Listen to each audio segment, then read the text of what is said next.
Why, Mr. Bennett. Yeah, I saved all your mail for you. Thanks. I'll pick it up on my way out. Oh, Dale. Here you're going to be around here for a while. You better check your sources. Hello, Mr. Bennett. You can go right in. Mr. Craig's expecting you. Thanks. Well, Dale, glad to see you. Have a good vacation? Wonderful. Fine, fine. Sit down. Here, have a cigar. No, thanks. Well, now, the last time I saw you, you were a pretty angry guy. I sure was. I was ready to quit. That's what I thought. How would you feel if you were me? I'd worked hard enough to get into that Paris office, and I'd worked hard to get good news sources in Europe. I was all set. Then you pull me back here. For your own good. Because you'd forgotten to be a reporter. You were writing editorials, not news stories. We want to know what other people think. That's why I told you to take a vacation. You needed to get back to the grassroots. Get a little closer to people. What have you got there?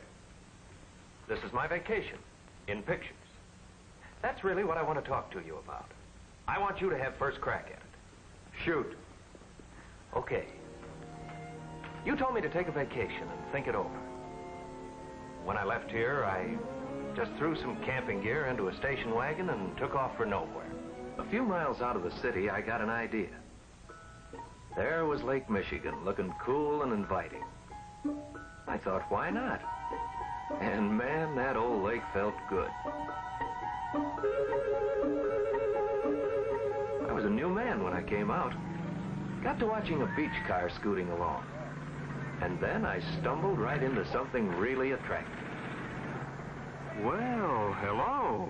Let go of me. Why don't you look where you're going? Gee, I'm sorry. Clumsy. Look what you've done. It was almost finished. Oh, well, here, let me help you. Don't touch it. Haven't you any sense at all? Just go away, please. You know, you're mighty pretty when you're mad.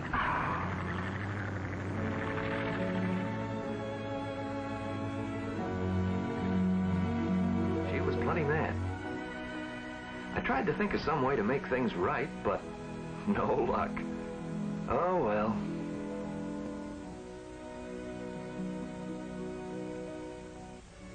As I drove north, I couldn't get that gal out of my mind.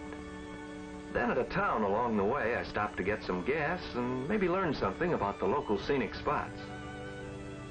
A funny thing happened. I guess I had luck on my side, because right there was the same painting of the lake and the dunes. Where'd you get that? I just bought it. You think it's any good? Yeah. I kind of liked it. Maybe I just like the gal who painted it. Gee, she was pretty. Say, how about selling that to me? It's more than I paid for it. Okay, it's all yours. Do you know her? No, but I'd like to. Kind of interesting. Driving around with her father in an old car and trailer. They just left here about a half hour ago. Which way'd they go? Going north. Thanks. So am I. So I started to keep an eye out for a car with a trailer. And a few miles up the road, there they were. Obviously in some kind of trouble. I stopped. But of course I would have stopped anyway. Because there was the same gal up on a nearby hillside. Hello, young fella. Want to buy a painting? No, thanks. Game of cribbage? No. A lot of people play cribbage, end up buying a painting.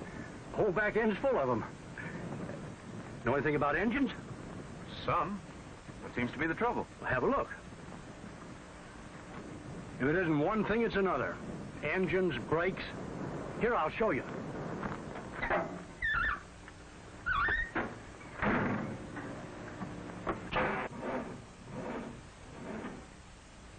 Doggone battery. Better let me give you a push. Hope you would.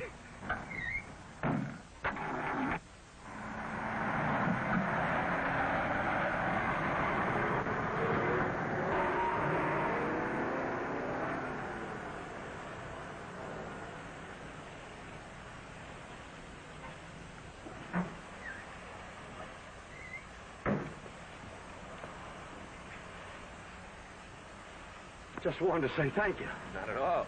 But I'd do something about that car of yours if I were you. I don't think it's safe. She's all we had. Have to make her last. Well. Hey, look! It's moving!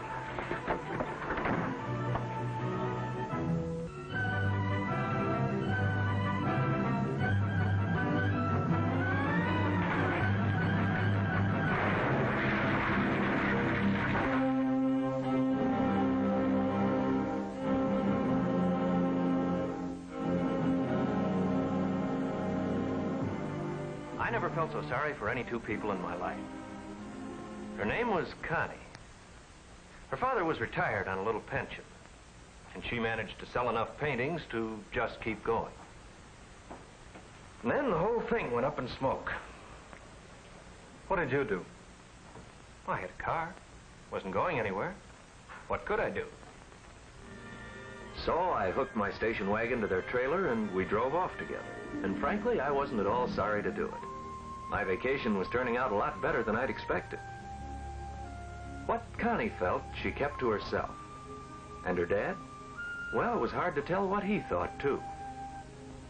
We headed for Interlaken, pulled into a pretty grove of pines, and made ourselves comfortable. Then I heard music.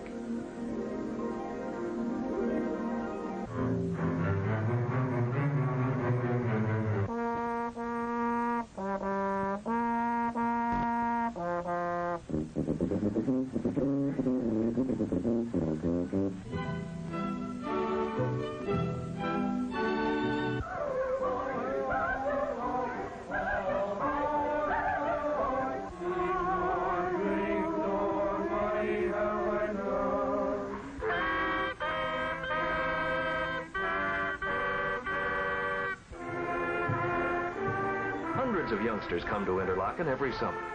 Come from all over the country to play, sing, dance, and study.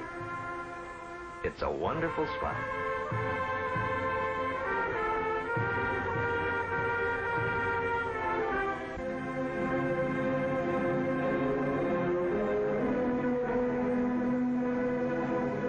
Well, I think I'll see if I can turn up a game of cribbage.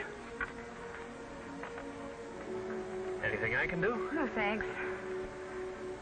You know, it's awfully nice of you to pull us around, but I don't feel right about it. Ah, it's about time I got around to seeing the Middle West anyway.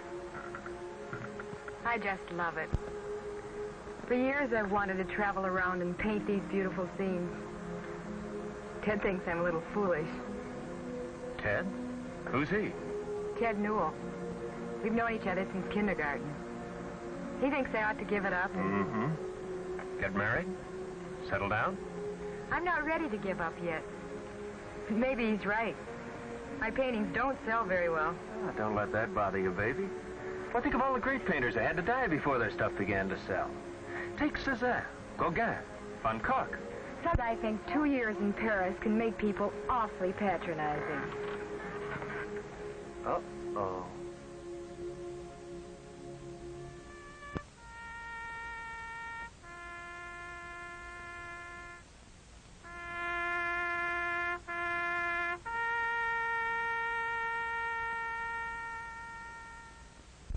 The things there are to see in this Middle West.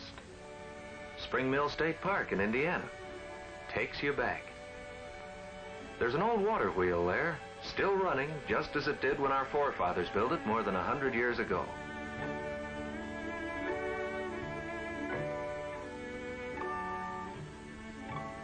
Everybody seemed to be in a holiday mood. We drove over to New Salem in Illinois, where Abraham Lincoln lived as a young man. The old log buildings have been carefully restored as a monument to his memory.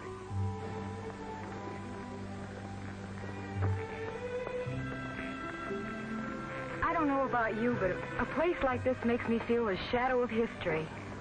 Yeah, I get a whale of a kick out of places like this. You bet. A mighty big chunk of history got started right here. From rail splitter to president. But life must have been pretty rough in those days. How'd you like to travel around behind a pair of oxen? We swung west to the Mississippi and turned north. We were looking at some barges and a river tug when Dad summed it up. Once upon a time, these rivers were our only highways. Today, we have highways all over the country. We drive our own cars. We get on a train, a plane, go from one end of the country to another. And nobody says we can't. Farther up the river, we crossed the bridge that leads into Hannibal, Missouri, Mark Twain's hometown. The whole world has come to know and love it through his books.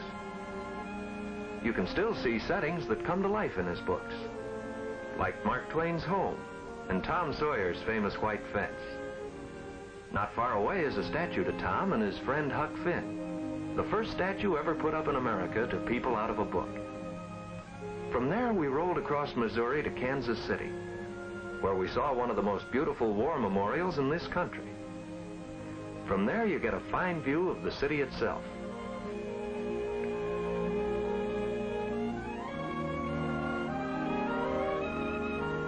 Talk about handsome buildings.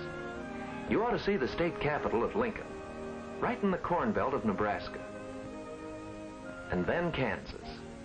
We stopped in Dodge City to see famous old Boot Hill. They really died with their boots on in those days. Nearby is a monument to the frontier days, a couple of longhorns, which reminded us how much progress we've made in beef cattle. Oklahoma City's something entirely different. You just look around and you can see oil derricks, right up on the lawn of the state capitol. The first we saw of the Rocky Mountains was the summit of Pikes Peak, way off in the distance. You don't realize how big this country is till you get around and see it. Then we left the plains and began climbing up into Rocky Mountain National Park.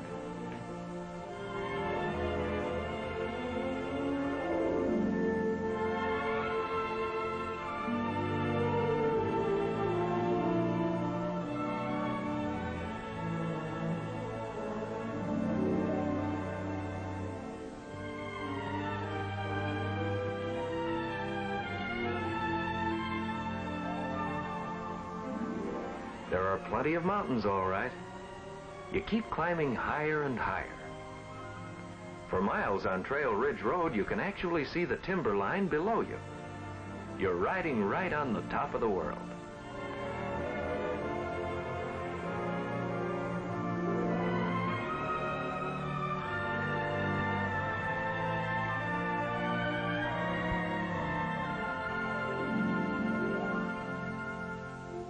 Then we got into the Grand Teton country of Wyoming.